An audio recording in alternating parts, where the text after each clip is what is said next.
Hello, my name is Justin Bright, and welcome to Kerbal Space Program version 1.8.1 in my next small step RP-1 career mode playthrough. And here we have our Pioneer Mars spacecraft that is heading down towards the Martian sphere of influence. So this is our lander and orbiter combo, which is a little bit like the Mars 3 Soviet spacecraft, so we'll talk about that in a moment. But we are just about to get into the sphere of influence, and I cannot remember exactly what the problem was that led to this, but I think there was like a 360 no-scope or some absolute nonsense that happened when I launched this mission that killed some of my Delta V, because I'm in kind of a little bit of an awkward position where even if I spend 100% of my Delta V, I am not going to be able to get into a nice low orbit. That seems to be a regular problem of mine where I just can't seem to budget properly for interplanetary missions. So what I'm going to do is I'm going to spend a little bit less than 2,000 meters per second. And then that's going to put us into a pretty darn elliptical orbit. I think that's a technical term. And we are going to... From here, we are going to determine how we are going to make our landing attempt. So what I've done with this is I've adjusted our para-Arian just slightly. It was over here on this side, nice and low, but I just kind of flipped it over to here. Cost me a little bit less than 20 meters per second, no problem at all. But I did that because the Earth is that way, roughly. So yeah, I would very much like to land somewhere on this side of the planet so that we can have communications out to Earth. One thing that I can do is I can use the orbiter as a communications relay. Obviously it's going to be using the orbiter as a communications relay. It does not, our little probe does not have an antenna big enough to communicate back home, but hopefully it should be able to talk with the orbiter and use that to get the science back home. So I am hopeful that that will work. We are definitely going to have to see. This is not quite the mission that I had simulated, so I'm going to do everything I can to lighten the load on our lander that does not have a heat shield or anything, so it's just going to hit the atmosphere at whatever speed we drop it. So we have about a day and 10 hours until we get down to the point at which we are going to make our burn. But we are doing some science now, and looks like with the avionics off, we have perpetual power, which is just lovely. Because out here, the square cube law says that we are getting very, very little power compared to anywhere closer to the sun. So I am just kind of being a little bit careful while we are traveling in towards Mars. While we're doing our science, we want to have 100% coverage on our solar panels. Because we have a bunch of experiments, some of which we're not going to finish, but there's no reason not to get those started as we are flying down. And there we go, Mars coming into view. Trying not to time warp too much as we get down there, even though I'm mostly just nervous about what this mission is going to look like. So yeah, this is kind of an interesting mission that we are doing here. This orbiter, I'm fairly confident that we are going to be able to nail this. Like, there's nothing that there's no no drama, no random number generator that is going to fail our orbiter mission, if nothing else. But it's all of the other pieces of this that I am very, very hopeful that we are going to be able to land. Literally, actually, because we have 3 contracts that are on the line here. So the orbiter around Mars, the atmospheric probe, and then the lander. So this is very similar to what we did with Venus, right? So it's a very, very similar set of mission parameters. But we are just about 4 hours away, and I want to, as we get closer, I'm waiting until like the last minute to turn the vessel around to make the burn. There we go. Look at that. How cool. Fantastic. Yeah, so we are moving on in, but I want to wait until the last possible moment. Make sure my clouds are working properly. Ooh, there we go, even better. Tiny, wispy Martian clouds. I love it. There we go. Yeah, so we are going to be making that burn here shortly. Yeah, man, it's running so much science that we are actually, when I have everything, all the science on and the avionics, I am not getting enough power to power everything at once. So obviously for the vast majority of the time, we're going to be doing something like this, where we have perpetual power, and that's not an issue, but we need to make sure that we have power to do everything that we need for now. So let's see. Let's just get in. This is a pretty nimble spacecraft, so I'm just going to warp us on down pretty close before I flip this around.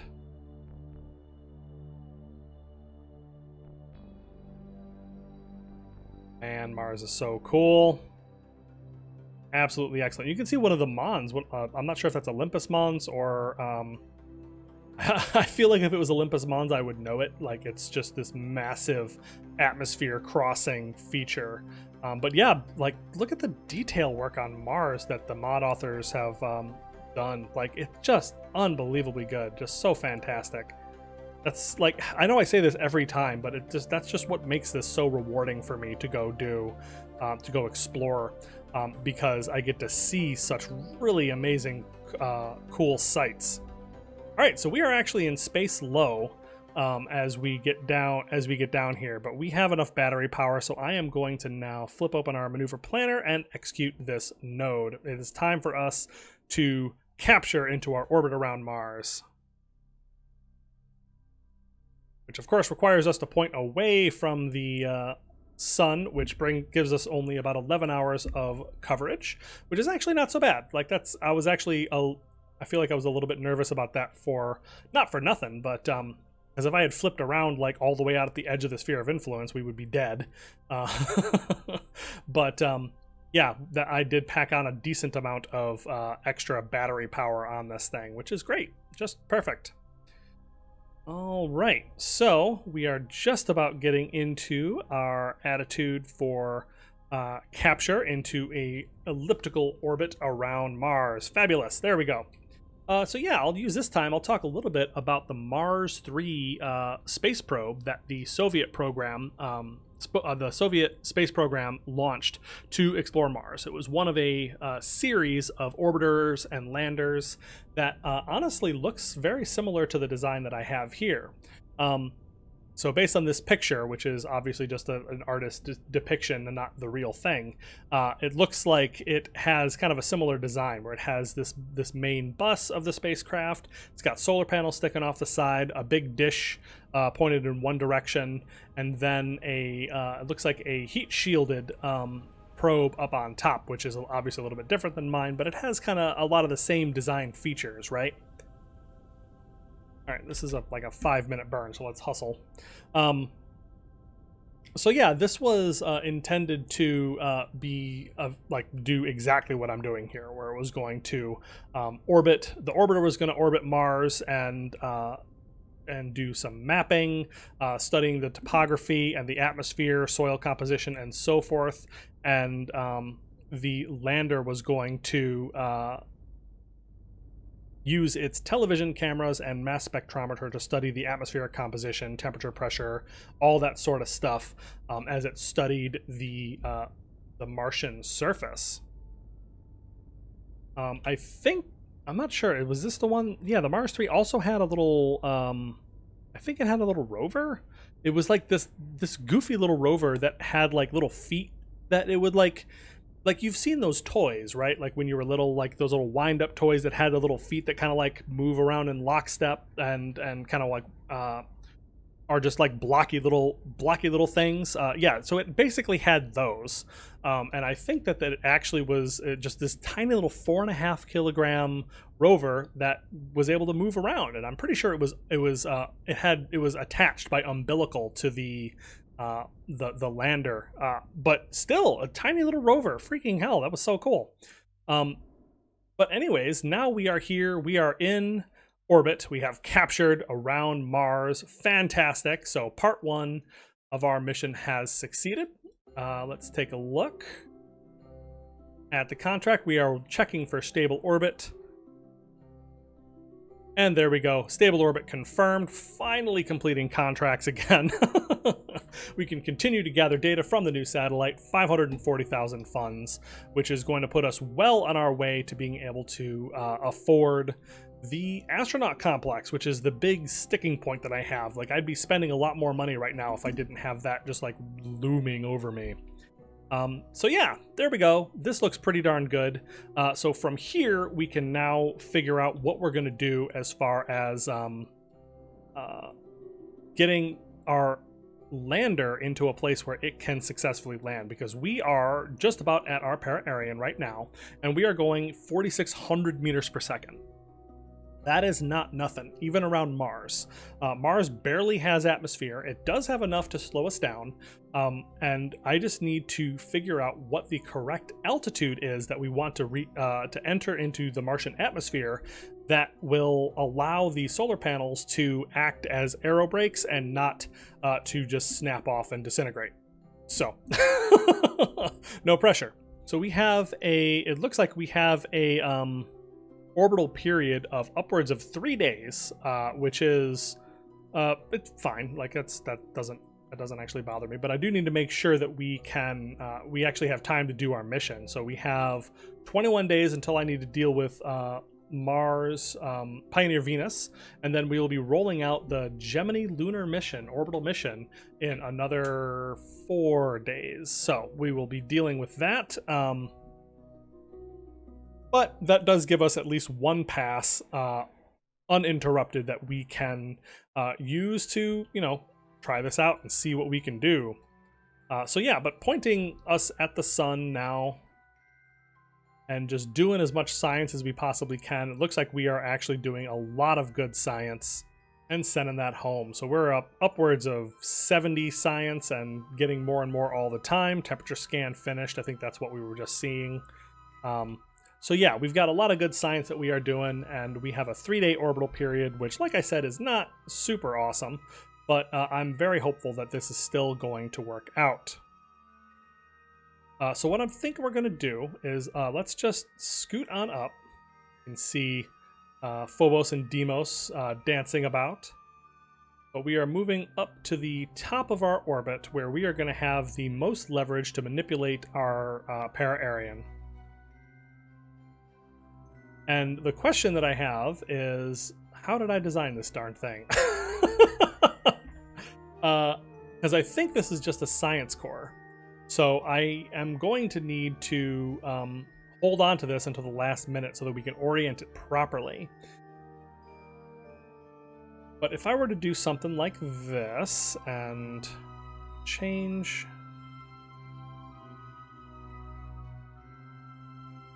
Yeah, see, we have enough delta V to do basically whatever we need to here, because we're so far out that we can make very fine adjustments. So yeah, let's, I think 55 kilometers is about right. Man, I cannot even remember what my simulations told me, so that's not super great. But this puts us in a place that, yeah, that's not awesome. But the orbiter should be high enough to be able to communicate back still, hopefully. But we'll be doing something like this. So I'll be dropping it off and then leaving it at the last minute, and then just before we get to the, we dip into the atmosphere, we'll be able to do something like that, where I pick our perihelion up and spend, that's like 400 meters per second, so maybe that's not quite right. Yeah, so this might actually be the kind of thing where I have to separate this little spacecraft like up here and then readjust and then really, really hope that I've pointed it in the right direction.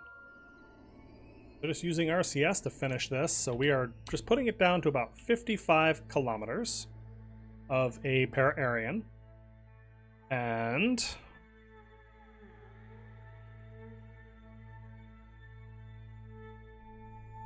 Next, I want to, at our para-Aryan, I want to see what retrograde looks like. So that's over in this direction. All right, so I've put it like at just a really high number just to try to keep this stable. So the idea now is that I'm just going to launch this science probe of a lander in this direction in the hopes that we are going to be able to, that it's going to stay stable in that attitude and not tumble too much on its way down, and then we will be able to fire up this engine and this parachute when we get down into the atmosphere. Yeah, gosh, okay, well, that's kind of what the plan is, so nothing more to it except for to give it a shot. So we're going to open up our solar panels. We're going to question who thought this was a good idea. Holding very, very steady. And off it goes. Oh no! Okay, so that actually jumps it up to 77 kilometers, which is not great, but maybe that will be a better thing. I guess we'll see what happens when we get down there.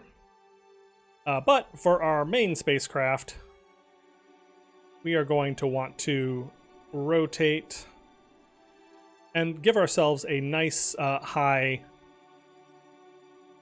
para-Aryan that we can use to orbit and communicate back home, which is why we wanted to do this to begin with.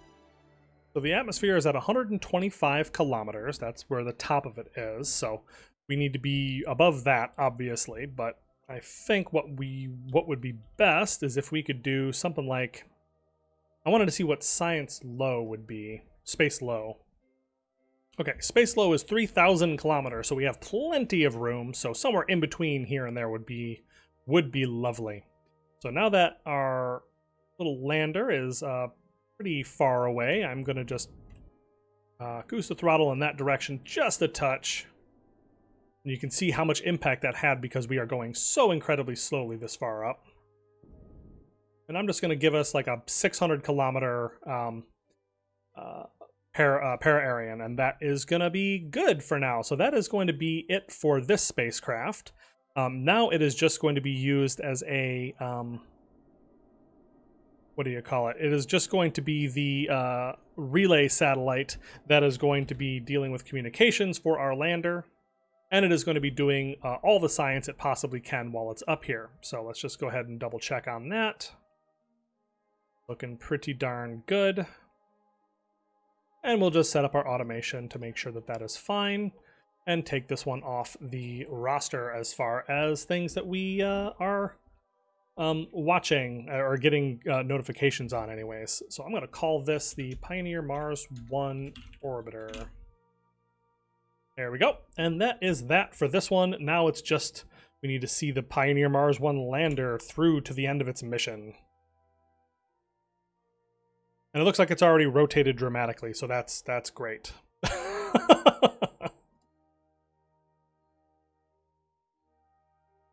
Yeah, because this thing has no control, no nothing. I've turned on our parachute, which should take care of most of our Delta V requirements. But yeah, that's it for this one. Looks like we are indeed rotating slightly. So yeah, there's nothing we can do about that. We are just coming on down and hopeful that we won't fly apart when we get down to the surface of Mars. We're also going to be completely out of power because we are not pointed in any particular direction. Yeah, this may not work out great now that I'm looking at this. I guess we'll see, but yeah, this seems ill-conceived. But yeah, I guess there's nothing to do but see the mission through at this point. We are 30 minutes away from our para-Aryan. It is going to be relatively high, so we may end up having to go through multiple passes through no ability to change that of my own. But we are going down to the top of the atmosphere at about 125 kilometers, which we are almost to.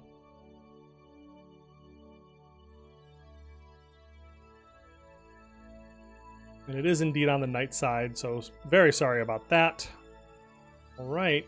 Martian sunset, and we have contact with the upper atmosphere of Mars, and we are going sideways, which is not like super great. We have an hour and 42 minutes of power remaining. We are traveling at 5,100 meters per second, which is why I feel like the higher para-Aryan is not like terrible. The tumbling actually might help us scrub off some additional velocity. But it looks like we are roughly stable towards the prograde direction, which is excellent. But I don't think we're going to scrub off nearly enough velocity to actually land, because you can see we're losing some speed, but we are way too high to actually come in for any kind of landing here.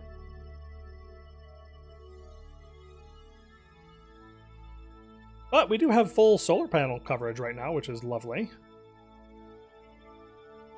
Or at least it would be if the, Mars wasn't in the way. Alright, so we scrubbed off a whole bunch of velocity, but we are going to be tumbling around until our next orbit. Alright, so we are back and rotating still, rotating forever. Our life is rotation.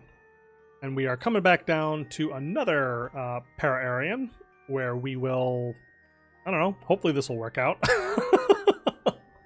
We didn't shred the spacecraft on the first pass, but we did lower our apa-Aryan by a whole bunch. By a fairly dramatic margin compared to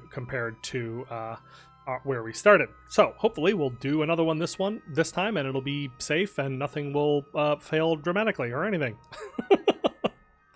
I'm just full of hope. We also managed to, I kind of cheesed it a little bit, and I just jumped off of the spacecraft while it was in the sunlight so I could just get as much of a full battery as I possibly could, which gives us some extra time of power as we are coming down. So there we go. We are touching the atmosphere once again. Beginning to slow down once again. This may actually take a bunch of passes now that I think about it, so maybe I'll just... So that's kind of my process, is I'm going to run through the para-Aryan each time, and I'm going to try really hard to, capture and land, but there's really nothing that I can do at this stage. It's just a matter of when this slow aerobrakes, having started at such a high para-Aryan, manages to scrub off enough velocity that we are able to deorbit. And I don't know if that's going to be on this pass or the next pass or the pass after that. It's really not clear, because we are going pretty darn fast. But we will eventually, hopefully, manage to land. And so what I think I'm going to do is I'm just going to start skipping forward, and I'll let you know if something interesting happens. All right, so we are looking, I am feeling pretty confident that after 5 full passes, we are finally ready to actually re-enter. Our apa-Aryan is declining rapidly. Our para-Aryan is moving further away. So I'm fairly confident that we are going to be re-entering on this, or entering on this pass. I have no idea. Yeah, we are really far away, so I'm just hoping that the high orbit that our orbiter is in is going to allow us to communicate. It still has some delta V left, so it should be able to get into a position that is able to communicate back to Earth, but we'll have to see. There's only so much that I can do as far as getting all of the stars to align, so to speak. But we are coming down. We have scrubbed off about 1,400 meters per second of delta V just from the aerodynamic passes that we've made so far. We are at 57 kilometers, and our big solar panels are still working pretty darn well. I'm hopeful that they will continue to scrub off this velocity slowly, not too quickly. Ooh, we have some heating happening on one of our landing legs, which is not super great, but again, nothing I can do at this point. This mission succeeds or fails independent of any operations that I'm going to deploy. The only thing that I have control over is I have about 300 meters per second on this engine here.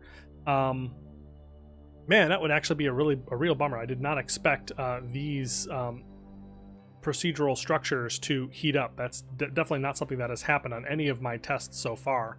But yeah, the only thing that I have control over, and yep, I do still have control, is I can blow about 300 meters per second of delta V out of our generic thruster on the bottom here, which I'm going to need to use a good part of that for our actual landing, because this parachute is not going to get us down to a velocity that is safe to touch down. It is definitely going to get it only partway to a place that is safe, and we will use the thruster to finish that off. And that works basically like the most of the missions that we've had. Oh my god, I think we're gonna lose some of these, and if we do, I'm not sure this mission is going to be successful. Just because if I don't have the landing legs, I'm not super likely to save the solar panels.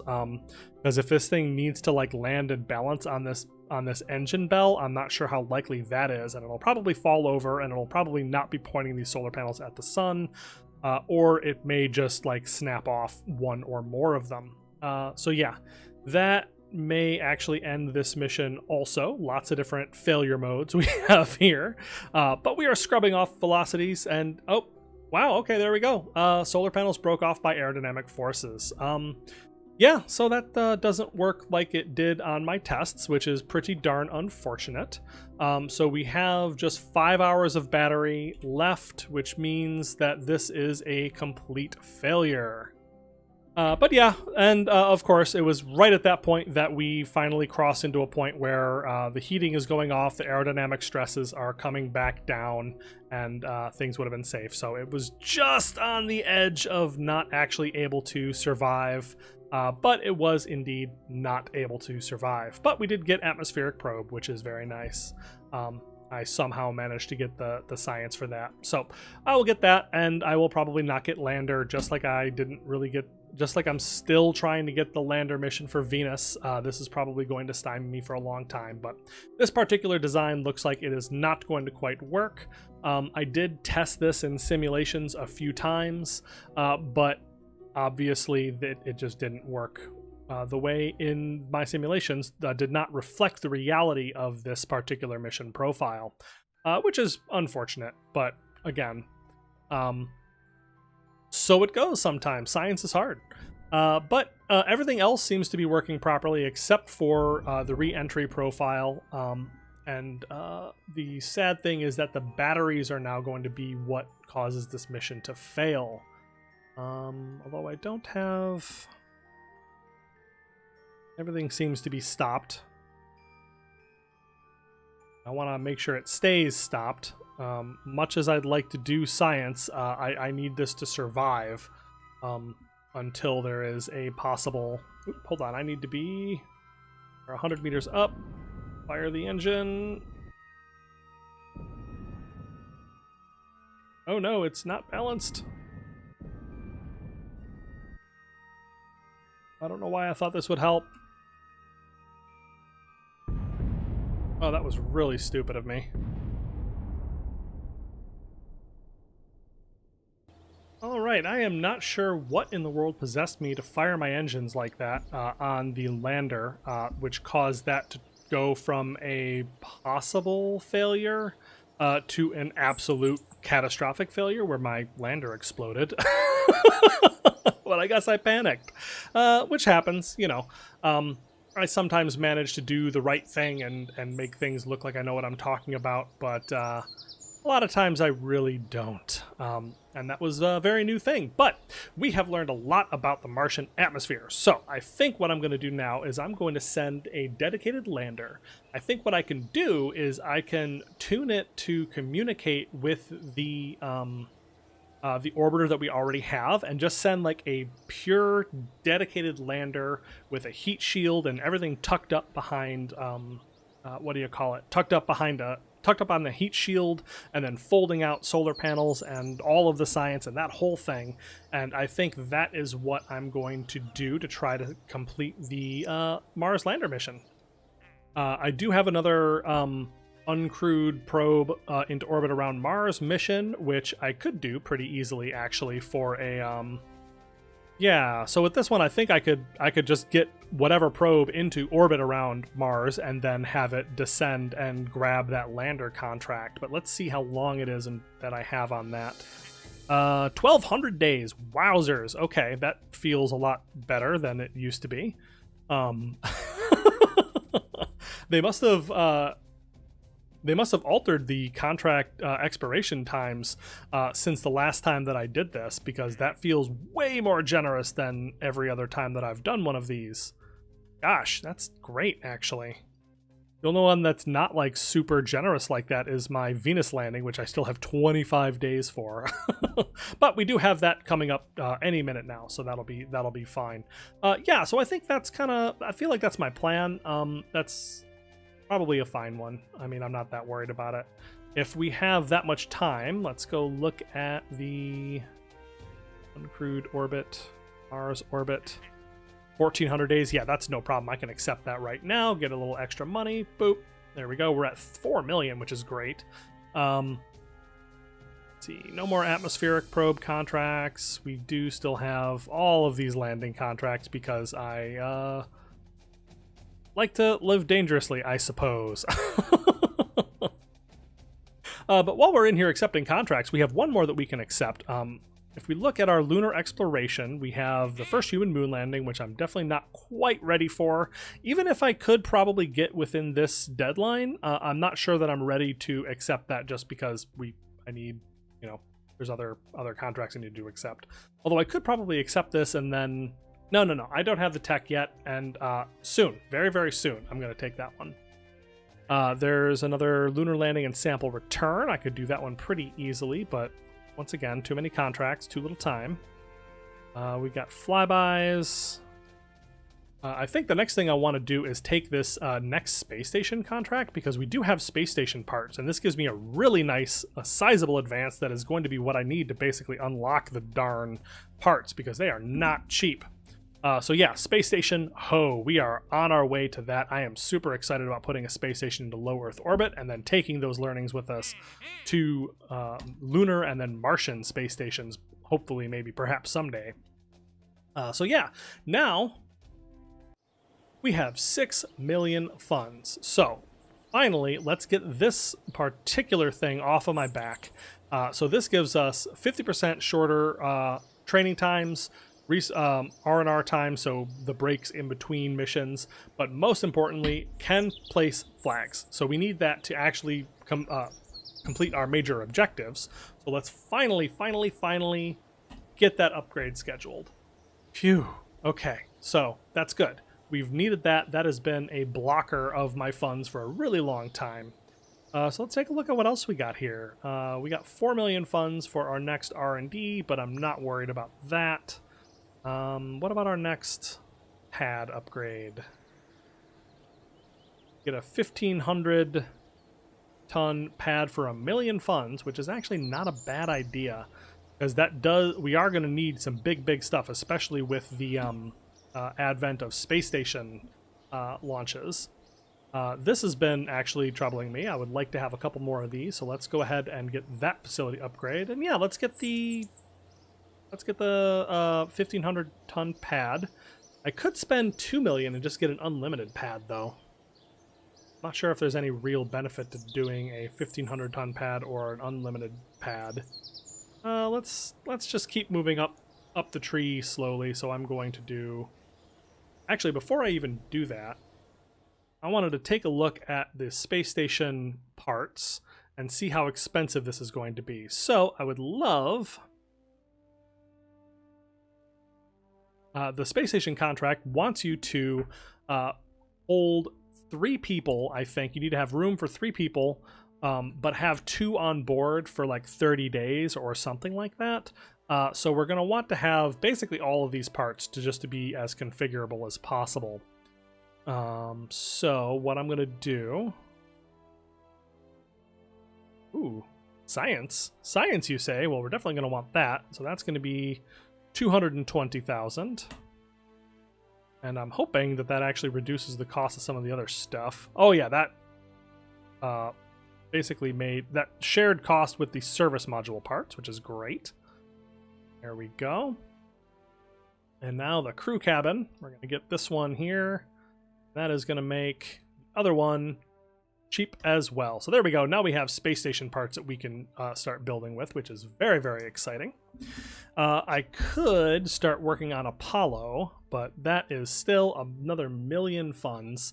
And I've got a little bit more life in Gemini in me, I think. So we're going to keep working Gemini just a little bit longer until I complete a few more missions.